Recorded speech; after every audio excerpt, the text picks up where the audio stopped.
Radio Publique Africaine.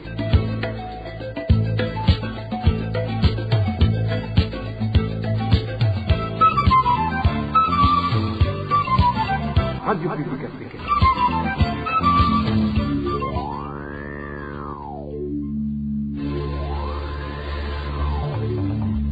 C'est le moment de suivre le journal parlé en français. À la présentation, Émile Nivasumbo. Bienvenue dans ce journal du 8 septembre 2022 dont voici les principaux titres.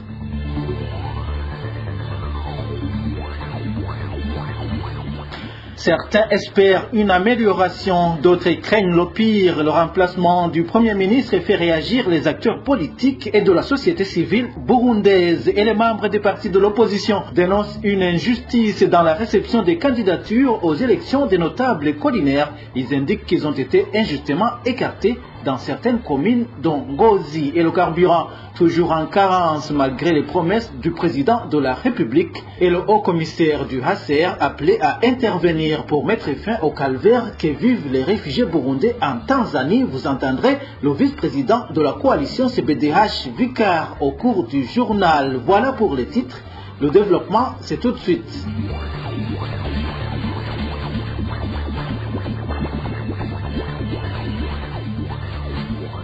Commençons par cette nomination du nouveau Premier ministre Gervais Dirakobucha effectuée hier. Nous avons eu l'occasion de vous en parler. Aujourd'hui, les organisations et les personnalités du pays commentent la destitution d'Alain Guillaume Bunyoni. C'est une preuve vivante que le président Évariste Ndayishimiye peut toujours remettre le pays sur les rails. Selon Marie-Louise Barichako, la présidente du mouvement des femmes Inamahoro demande au président Évariste Ndayishimiye de poursuivre ses remplacements pour l'intérêt du peuple burundais. La décision prise par le chef de l'État du Burundi de remplacer le Premier ministre Bunyoni vient de montrer aux Burundais et au monde qu'il est possible de remettre ce pays sur les rails. Cela faisait quelque temps en effet que le président n'arrêtait pas de se plaindre et d'exprimer son impuissance et son désespoir face aux forces de sabotage qui bloquaient ses actions. Sachant que c'est lui-même qui est à la tête du pays et qui porte la responsabilité première de redresser tout ce qui bloque,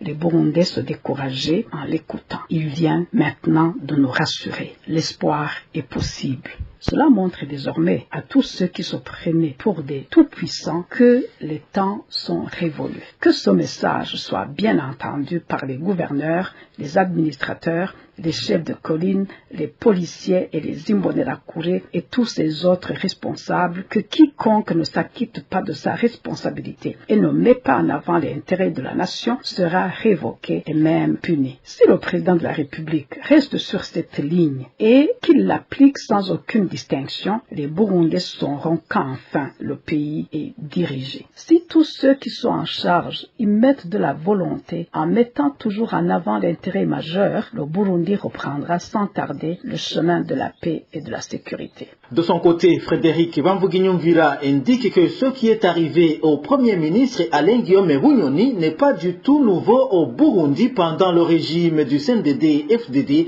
L'ancien vice-président demande au chef de l'État de rassembler au plus vite toutes les forces vives de l'opposition pour essayer de trouver ensemble les solutions aux problèmes qui hantent le pays. Le chef de l'État a la mission de faire fonctionner les institutions. Alors, dès lors qu'il constate qu'il y a quelque part un obstacle au bon fonctionnement des institutions, il doit trouver la solution. Et il en a les prérogatives et les capacités. Donc, je crois que c'est cela qui a été fait. Possible qu'on devrait s'attendre à l'ordre au niveau du fonctionnement des institutions, mais ce à quoi nous devons nous attendre le plus, c'est comment rendre la dignité au peuple burundais. On ne peut pas rendre la dignité au peuple burundais en dehors du cadre démocratique de la société. Et cela exige le bon fonctionnement des partis politiques. Ça exige la presse libre, ce qui n'est pas là aujourd'hui tout à fait. Et ça exige la société civile, les syndicats. En fait, ce sont des contre-pouvoirs qui doivent exister pour que le pouvoir ne soit pas seul. Parce qu'aujourd'hui, nous avons un seul parti politique qui dirige l'État. Par conséquent, c'est pour cette raison que ça provoque des troubles à un moment donné. Donc, on demande au chef de l'État et au Premier ministre de continuer à œuvrer de telle sorte qu'ils puissent rencontrer tous les Burundais, discuter avec eux, les amener à rentrer et chercher comment réorganiser le fonctionnement de l'État et inclure tout le monde et pour qu'on puisse justement donner de la valeur à la démocratie, à la gouvernance et rendre la dignité au peuple burundais justement qui a été bafoué par les gestionnaires du CNDD-FDD qui ont toujours pensé qu'ils doivent continuer à gérer l'État comme ils l'entendent, oubliant que justement ils couraient vers la perdition. Le Forum pour le renforcement de la société civile a également réagi à cette nouvelle nomination. Son président Vital Nshimirimana indique que c'est tout à fait normal, mais il estime que le président Evariste Ndayishimiye agit pour ses propres intérêts. Bunyoni était devenu inamovible, était tellement puissant que le président de la République avait même peur de lui. Ce qui est évident, avoir les différentes manifestations que le président de la République a faites pour préparer l'opinion, pour préparer les corps de défense et de sécurité, et prétendant qu'il y avait un coup d'État en préparation. Mais ce qui est étonnant, ce qui est même aberrant, ce qui est surprenant, décevant, c'est que le président de la République veuille changer des choses et remplace Bunyoni par Ndakugarika. Ndakugarika qui a excellé avec zèle dans la répression des opposants de la population, des défenseurs des droits de l'homme depuis 2005. La répression porte jusqu'à présent la marque de Ndakugarika. Donc, ce limogeage du Premier ministre a des allures d'un règlement de compte entre un président de la République qui a moins de fortune, qui a moins de puissance, moins d'influence dans le cercle du pouvoir et qui veut se débarrasser d'un Premier ministre gênant. Mais au final, on constate que la même volonté, la même philosophie, le même projet de société que porte le CNDD-FDD continue à prévoir. Ça nous rappelle l'épisode par lequel le CNDD-FDD a passé dans les années 2006, lorsque on a limogé Hussein Rajab. On pensait que les choses allaient changer, mais le parti a continué à vivre à son rythme. Et d'ailleurs, les choses se sont empirées. Et d'ailleurs, c'est ce qui va se produire avec Ndakugarika. Parce que Ndakugarika n'a rien à offrir à la population. Tout le monde se souvient quand il a décidé l'interdiction de circulation dans certains périmètres pour les exploitants de transport rémunérés sur vélo ou sur moto. Il en a été de même lorsqu'il a décidé la destruction de certaines constructions érigées dans certains endroits, à Bujumbura ou dans certaines villes. Sur ce sujet, la remise et reprise entre l'ancien et l'actuel Premier ministre s'est effectuée cet après-midi. Alain Guillaume Bunyoni a présenté à son successeur au poste de Premier ministre Gervais Ndirakobucha certains dossiers clés. Comme vous l'avez constaté, effectivement, nous venons de procéder avec le nouveau Premier ministre à la remise et reprise où nous avons d'abord étayé sur les grands dossiers qui sont relatifs à la planification, à l'exécution des politiques, mais nous allons nous résumer sur 4 points principaux. D'abord, le premier dossier, le plus transversal, c'est le dossier relatif à la digitalisation, à l'informatisation des services publics et qui se conçoit comme un programme modulaire qui nous permettra effectivement non seulement d'interconnecter les services de l'État, les services publics, mais aussi de permettre à ce que d'abord la planification, l'organisation, l'exécution et la traçabilité quant à la mise en œuvre des politiques soit faite d'une façon efficiente de la base au plus haut sommet. Deuxièmement, c'est au niveau de l'administration du territoire, comme vous le savez, il y a un programme de regroupage et découpage des entités administratives du pays, les provinces, les communes, les collines, les quartiers, les zones. C'est un projet qui est avancé, mais qui est aussi très important. Le troisième dossier que nous pourrions citer, c'est le dossier relatif à la politique salariale et à la protection sociale, mais aussi à pouvoir rémunérer le travail rendu dans des circonstances précises, ce qui nous permet effectivement de pouvoir bien agencer le salaire par rapport au travail rendu, mais aussi d'éviter les disparités salariales. Et en dernier lieu, tout en se résumant effectivement, c'est la promotion du développement économique inclusif et durable pour notre pays. Dans un instant, nous nous rendons à Bubanza. Certains habitants de Musigati vivent dans une peur permanente suite au comportement du responsable des Imbonerakure dans cette commune de la province de Bubanza. Selon eux, ce chef Imbonerakure qui posséderait une arme à feu fait la pluie et le beau temps. Emmanuel Nyungeko nous en dit plus. Il s'agit d'un des citoyens de la zone et commune Musigati en province de Bubanza, inquiétés par des entraînements paramilitaires effectués ces derniers jours par des Imbonerakure sur le terrain de football situé au centre de Musigati. Selon notre source à Musigati, ces entraînements paramilitaires sont dirigés par le responsable des Imbonerakure au niveau communal en la personne de Fabien Zisabira. Ce dernier se promène avec un fusil de type pistolet sans aucune inquiétude. Un des citoyens témoigne. Le chef de Imbonerakure en commune Musigati, Fabien Zisabira, vient de passer au moins 2 mois en possession d'un fusil de type pistolet. Il se promène en plein air. On avait entendu qu'il en avait, mais on ne pouvait pas le confirmer car on n'avait pas de preuves. Mais actuellement, il a dit qu'il est intouchable et il se promène avec son fusil publiquement. Nous l'avons vu en circulation avant-hier avec cette arme et il a passé même près de la poste de Musigati. Le nommé Fabien Zisabira, responsable des Imbonerakure en commune de Musigati, fait la pluie et le bon temps.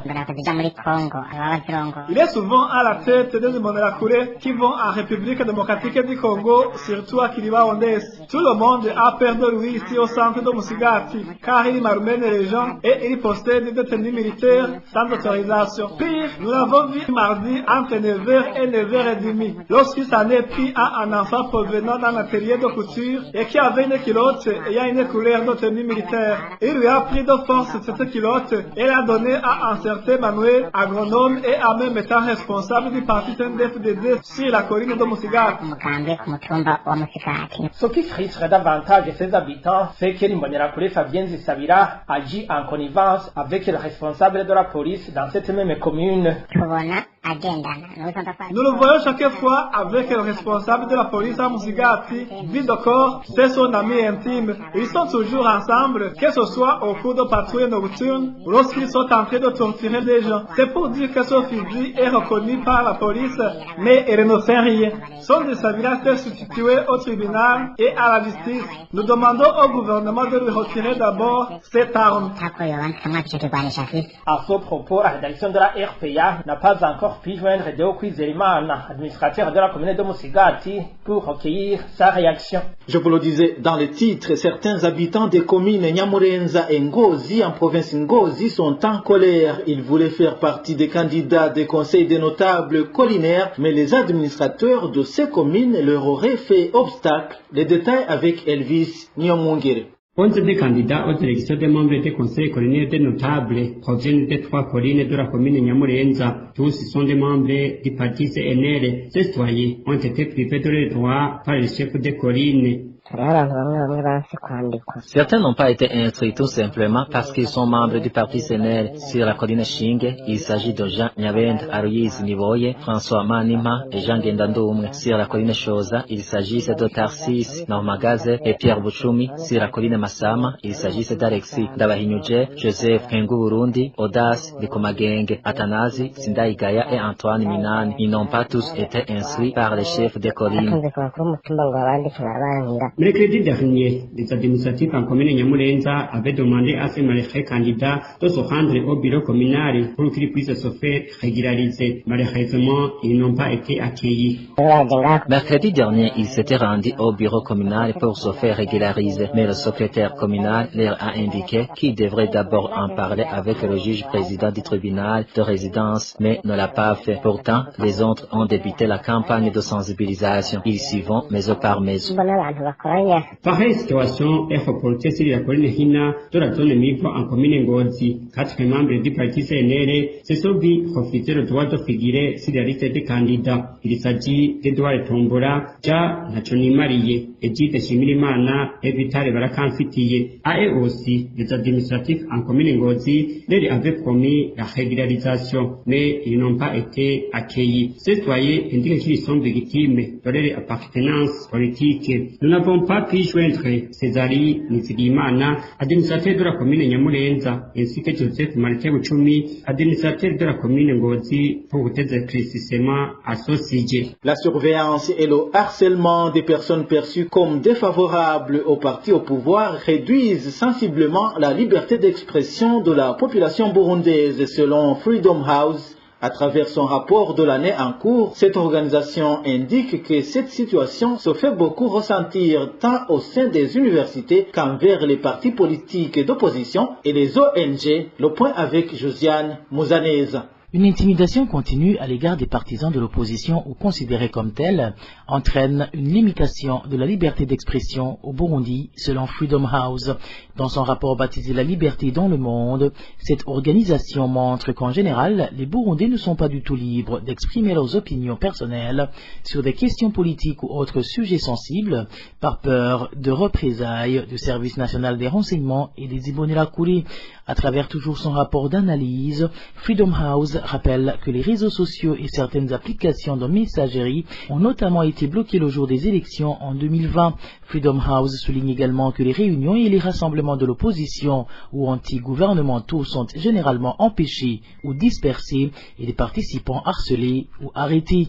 Pire encore, Freedom House indique qu'un climat de peur règne dans les campus universitaires et dans les écoles, surtout que les étudiants ou élèves considérés comme peu favorables au CNDD-FDD se voient souvent intimidés par des enseignants affiliés à ce parti au pouvoir. Freedom House déplore également que les étudiants et les personnels universitaires qui soutiennent le CNDD-FDD reçoivent un traitement préférentiel dans les établissements universitaires et que même les membres du corps enseignant sont de plus en plus sélectionnés pour des raisons politiques selon le degré de loyauté envers le parti au pouvoir. Enfin, Freedom House fustige les lois d'enregistrement restrictives envers les ONG œuvrant au Burundi et la persécution de certains de leurs activités considérées comme hostiles au gouvernement. À titre d'exemple, cette organisation indique qu'un certain nombre d'associations de défense des droits de l'homme et d'autres groupes perçus comme antigouvernementaux ont été interdits pendant le référendum de 2018 et les élections de 2020. Dans un instant, nous allons évoquer la persistance de la pénurie de certains produits de première nécessité.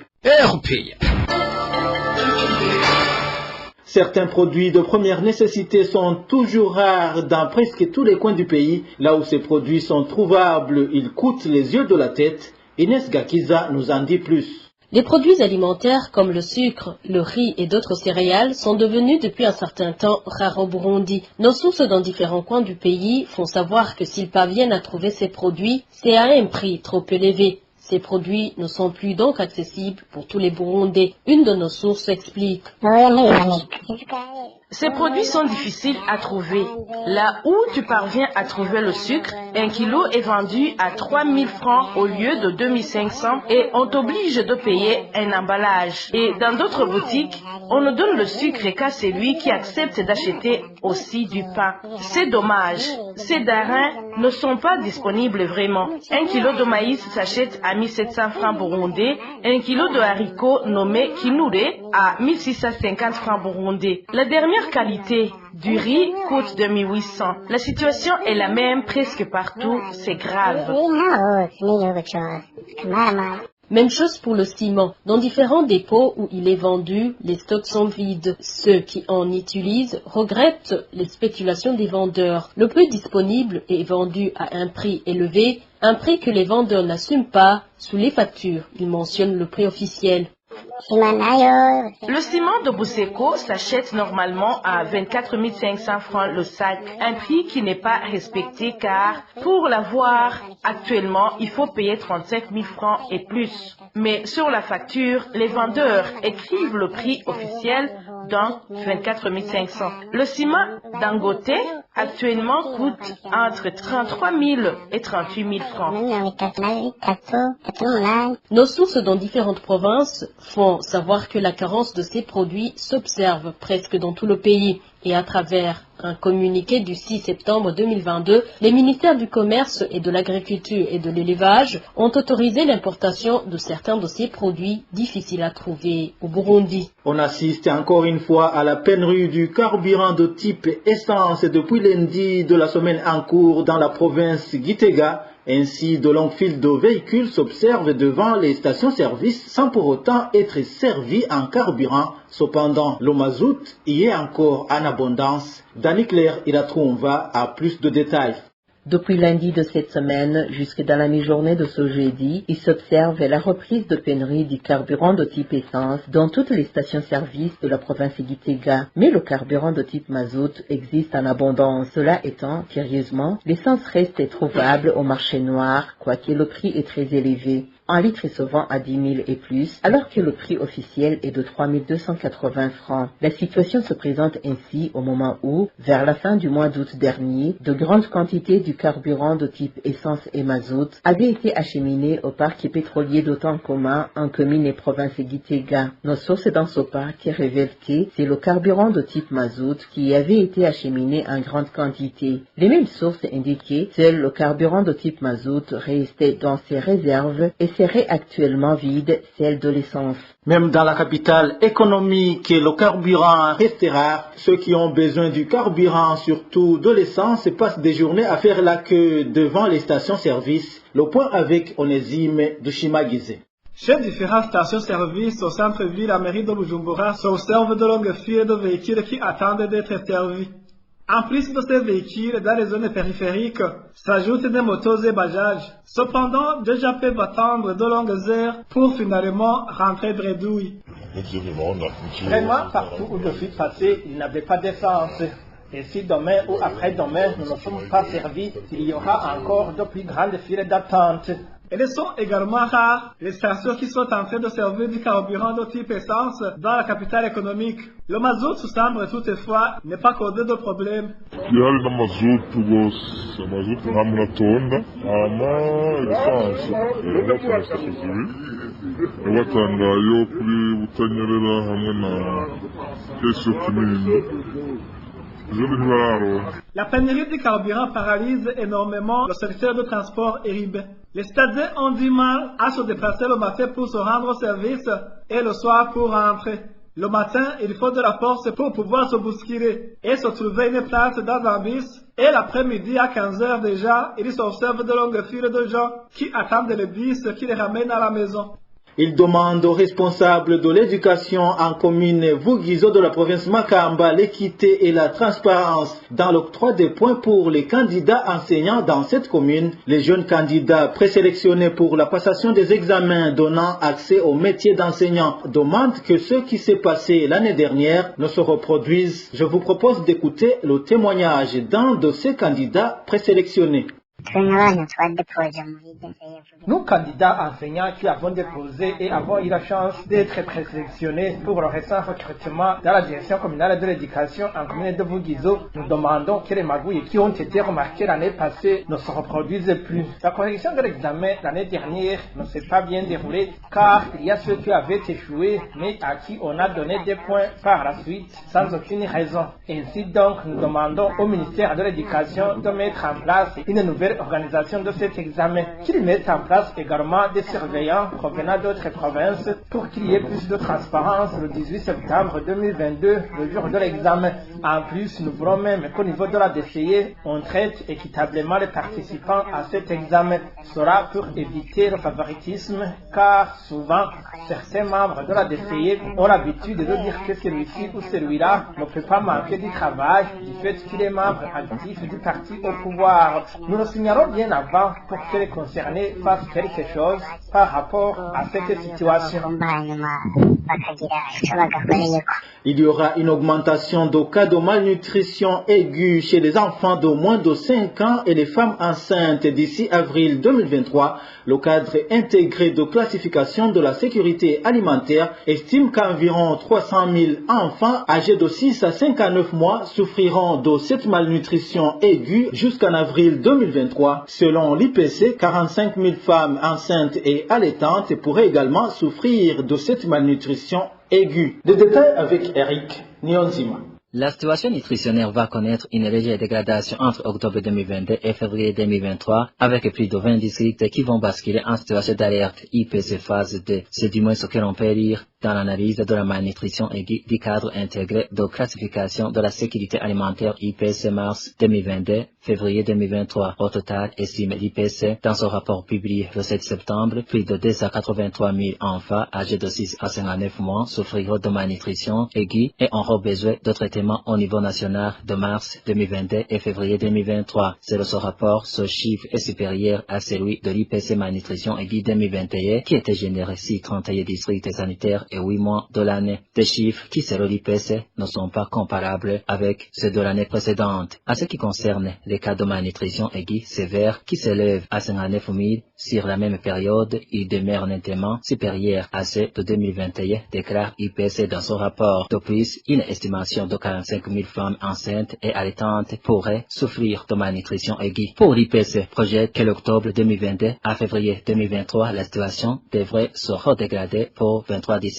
sanitaires qui basculeront en phase d'alerte IPC phase 2, notamment tous les districts sanitaires, les provinces de Kirundo, Makamba, Muramvya, Muyinga, ainsi que plusieurs districts sanitaires des provinces de Gitega, Kayanza, Muyinga, Ngozi et un des districts sanitaires des provinces de Changuzo, Ngaro et Bujumbura Mairie. 25 districts sanitaires resteront en phase acceptable IPC phase 1, notamment tous les districts sanitaires des provinces de Bujumbura, Bururi, Karuzi, Rumonge, Rutana, Bubanza et Chibitoke. Parlons réfugiés pour clôturer cette édition. La coalition burundaise des défenseurs des droits de l'homme vivant dans les camps des réfugiés CBDH Vicar demande à Filippo Grandi de s'impliquer davantage pour trouver solution au calvaire des réfugiés burundais en Tanzanie. Léopold Sharangabo, vice-président de cette coalition, indique qu'une correspondance a été envoyée à la plus haute autorité du Haut-Commissariat des Nations Unies pour les réfugiés pour lui demander d'intervenir. Nous avons adressé cette lettre au Haut-Commissaire des Nations Unies pour les réfugiés pour tout simplement lui demander le plaidoyer pour les réfugiés burundais. Nous lui avons montré que malgré sa visite dans le camp de réfugiés en Tanzanie, que rien n'a été changé. Donc, en ce qui concerne la situation dans laquelle les réfugiés burundais sont en train de passer. Lors de sa visite effectuée dans le camp de réfugiés, ces derniers leur racontaient le mauvais traitement qu'ils subissent.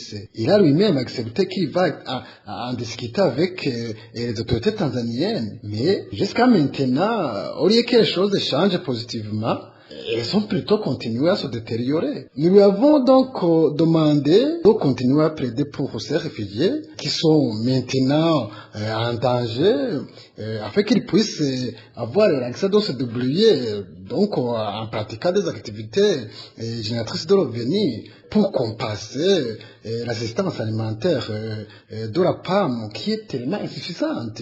Nous avons aussi souligné que le rapatriement forcé est derrière tous ces actes de violation des réfugiés burundais. La preuve en est que les réfugiés congolais qui sont dans le même camp de réfugiés avec les réfugiés burundais ne sont pas concernés. Nous avons donc clôturé notre correspondance à lui suggérer la solution durable de continuer à approcher les autorités tanzaniennes pour qu'ils puissent cesser de malmener ces réfugiés burundais et aussi de demander le transfert de ces burundais dans d'autres pays qui peuvent bien sûr traiter bien ces réfugiés burundais.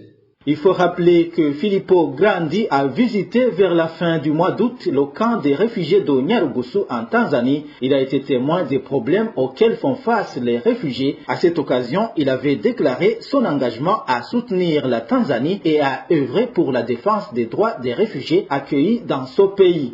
Et voilà, c'est par ici que nous mettons un point final au journal du 8 septembre 2022. Merci à vous tous qui nous avez suivis. À la présentation, c'était Émile Niwasumba. Au revoir.